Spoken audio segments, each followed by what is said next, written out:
you look at the tightness of financial conditions right now, can you see arguments for cutting interest rates in the United States, despite the fact that some fear that inflation is coming? No. I can't see why the Fed should cut rates right now.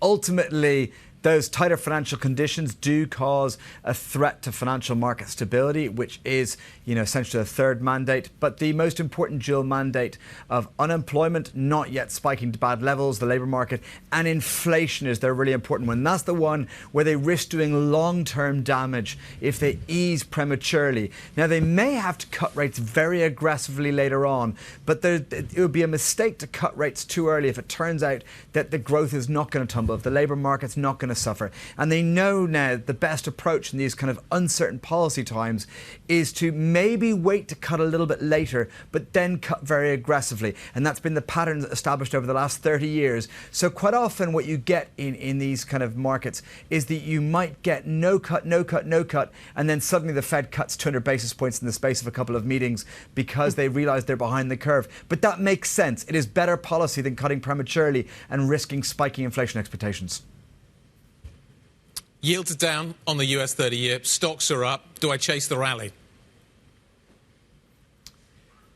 It depends how short-term a trader you are. I think the relief rally has a little bit more room to run, but I think you need to be extremely nimble. I just want to be very clear. There is no way that this rally is ultimately sustainable on a longer-term basis. But the relief rally can go a long way. We've had a big move in the last couple of months. And we talked yesterday, we expected the dollar to bounce. We expected gold to come off, and we expected to get a bit of relief rally in markets. And I think that, we might get a continued bouncy relief rally.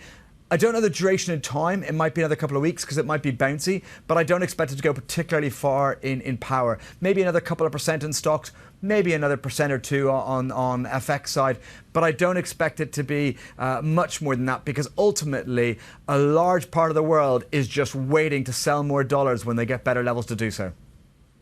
Do you take any comfort, Mark, from the fact that maybe President Trump and Scott Bessent can sometimes act or bring in some kind of stabilising mechanism when they see certain fallout in markets, as we've maybe arguably seen now with the Powell comments and the comments recently about China?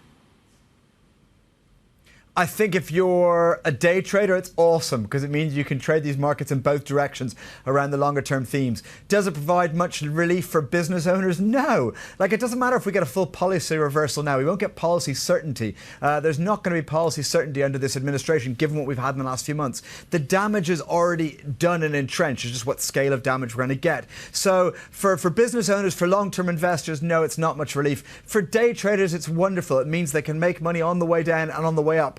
But the ultimate trends will not change direction. Dollar has more to go down over the next couple of years. US stocks have more to underperform.